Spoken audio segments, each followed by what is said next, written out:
What evidence remained of this year's Brillo breeding season has long since been swept away. This sandbar has returned to its normal, pristine state, save for one unusual pile of rocks.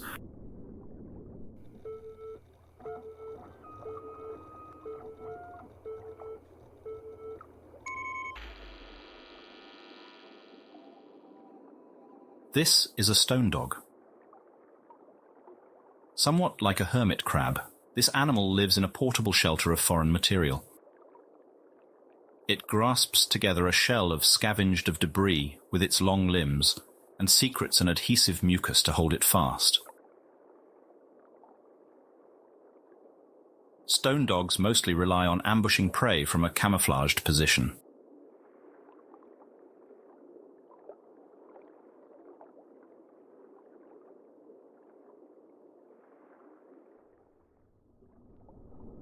Right now, this stone dog here is not the hunter, but the hunted.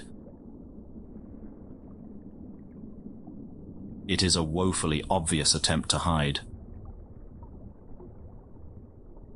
as the predator stalking it possesses one of the sharpest minds in the ocean.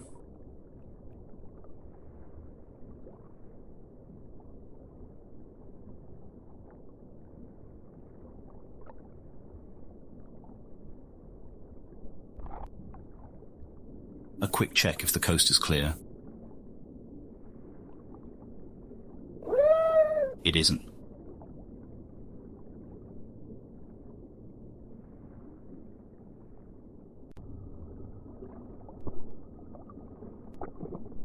Our whale calf wants to play, not eat. But from the stone dog's perspective, there's little difference.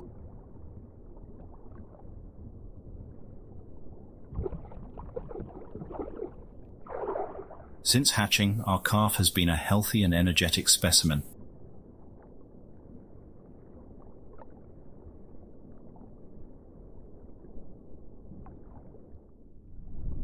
Despite his late birth, no complications are detectable. If anything, his cognitive ability is showing swift advancement.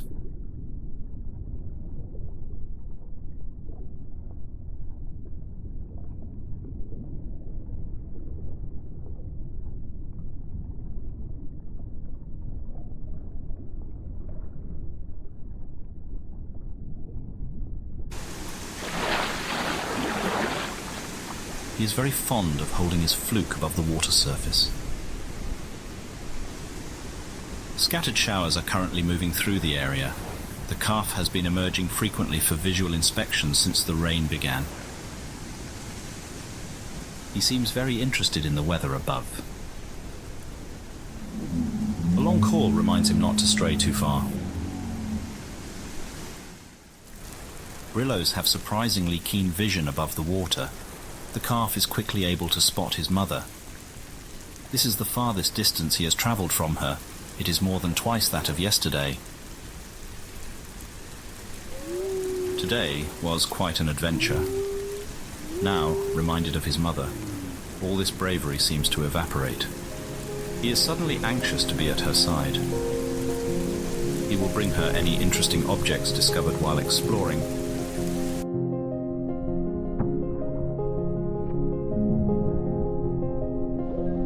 And boot it at her face. His mother is trying to rest off another bout of nausea. This play is a bit much.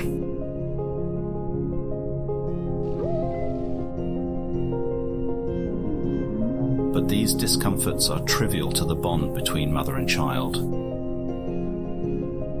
Our neural interface even shows a measurable relief in her symptoms during these interactions.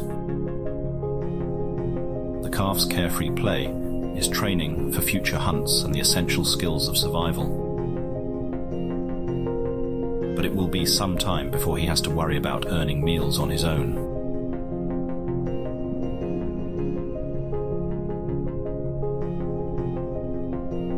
His mother's long, prehensile udders reach him through the thorny bramble. The milk he nurses on is thick as yogurt. Calves subsist on this fat-rich diet for 2 years, building up an insulating layer of blubber. and the bands of spongy tissue for other organisms to burrow into. Here we arrive at what truly makes a Brillo whale such a remarkable specimen for study. Symbiosis of unrivaled complexity and variety. This female was initially selected for study due to her exquisitely beautiful exterior. The mammal is almost totally concealed within the undulating botanical mass. In cross-section, the distinction between whale and passenger is more visible.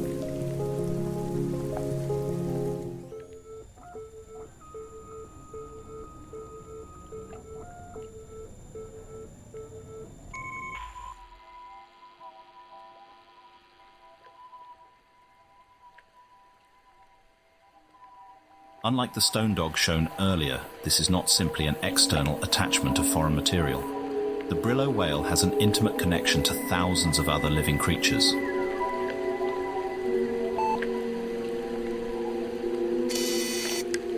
The whale chooses from among a variety of partner species and offers real estate within designated regions of its body. An inner membrane draws the line between the welcome cohabitation space and the whale's vitals. This unusual arrangement raises several questions, the first of which we will address. What is the benefit of living on a whale? To help us illustrate the principle, we will be assisted by a sea bunny, or sea bun, to use its more common nickname. While each species has its own unique adaptation to this niche lifestyle, we can create several broad categories of benefits such evolution aims to harness. Moving through water takes energy. It is far easier to travel great distance when someone else is doing the swimming. Simply hitching a ride can be greatly beneficial. For example, one species of crab only lives on Brillo whales every other generation and uses whale transportation to greatly expand its range. Unless one is the apex predator, the threat of being eaten is an ever-present reality. If one lives as a potential meal, it is very important to be the least desirable, most difficult of meals. Finding alliance with a giant beast and living under its protection creates a very effective deterrence. It's always still possible to be eaten, but hunters now risk facing off with a leviathan. Some partnerships are more proactive. Certain shark, skates, rays and scarps have formed hunting partnership with the Brillos. They help find and catch quarry, then share in the feast. Pack hunting allows the Brillo to take down larger and different sorts of prey. The blood or waste of Brillo whales can also provide a source of nourishment. This not offered freely. Obviously, a Brillo whale cannot stand to be eaten alive. An Earth parallel is an oxpecker bird on a rhinoceros. The bird may drink a marginal amount of blood while it cleans off ticks. It's a fair trade for the rhinoceros, as the tick is the far greater threat. So too, will a Brillo whale expend blood in a beneficial relationship. In several instances, living on a Brillo has evolved into part of an organism's life cycle, and the specific conditions regulated in a Brillo's body are required for a new generation. In some cases, this goes even further. With the biology of the two species becoming so enmeshed, it is unclear where one ends and the other begins. But these instances are rare. Our research team is very interested if these extreme cases represent a functioning system, or the pathological eventuality to such complicated arrangements. All of these riders taking in small amounts adds up to a great expense for the host. This prompts the obvious next question. What does the whale stand to benefit from this arrangement? This is more complicated to respond to. There seems to be as many answers as there are Brillo whales, as there is spectacular variety among Brillos. For now, let us approach the answer with specific examples from this mother. The most prominent feature along her body is the wide variety of photosynthesizing organisms. The whale is, of course, not an autotroph producing her own energy from sunlight, but the specialized sea flora pays rent by sharing some of their sugars into her blood. When light is low, roots ferment, and alcohol is also created as a byproduct. Certain plants near her head also act as fishing lures, drawing food to her maw. While she may occasionally swim deeper, a partially plant-subsidized life has locked her within the photic zone, the upper aquatic layer where enough sunlight can sustain the leaves. Adult brillo behavior and biology is often dramatically influenced by their symbiotic arrangement.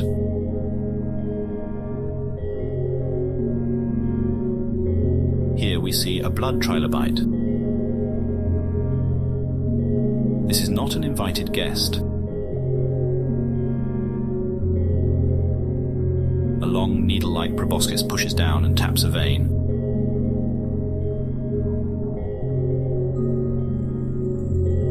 Drinking in great volume and offering nothing in return, it is a true parasite.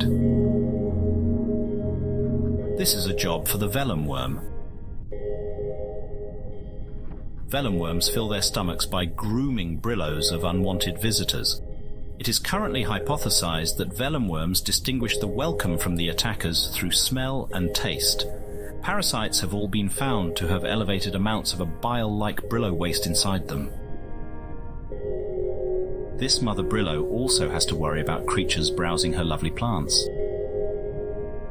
Herbivorous fish attempt frequent raids on the leafy goods. This one is alone and quite oblivious. The vellum worm packs a powerful punch for larger animals. A neurotoxin-filled barb is shot into the fish's heart. It can only manage a faint muscle spasm before the venom completes its work. The brillo whale's strategy is called a symbiotic garden. It is an intentionally cultivated arrangement and a precarious balance of mutual reliance. When successfully maintained, the host becomes a morass of life. It is usually defended from attack. It can sometimes acquire energy in novel ways, and occasionally it is able to invade new niche ecosystems. The universal downside experienced by all brillos is that more complexity creates more points for failure. An adult brillo's life is dominated by the struggle to groom a semblance of order into increasingly overgrown flanks. To a simple calf, these adult problems have yet to enter his mind. Today he has found his mother's leaves serve as fun streamers to play with. She finally scolds him.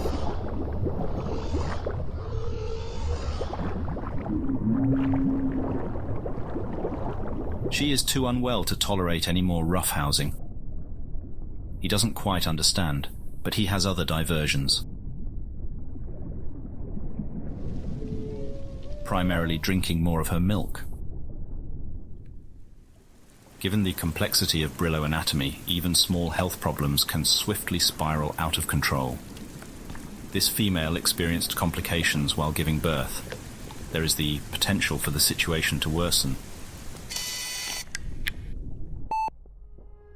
A thorned branch has become ingrown, puncturing through both the layer of protective outer muscle and the cuticle barrier. This had begun prior to calving, but her contractions to extend the womb also caused the plant shard to stab deeper. The spikes are now in contact with her intestines. Fortunately, there is no puncture yet.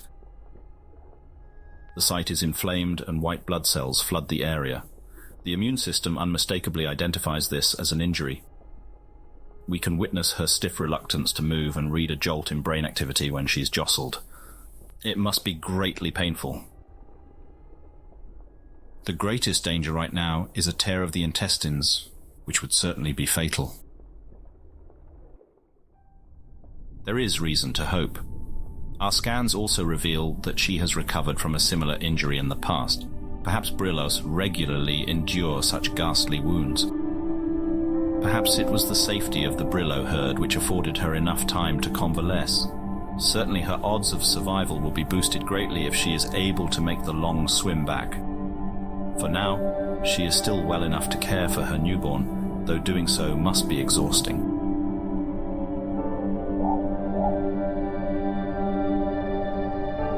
Judging by several physical indicators, this is most likely her first calf.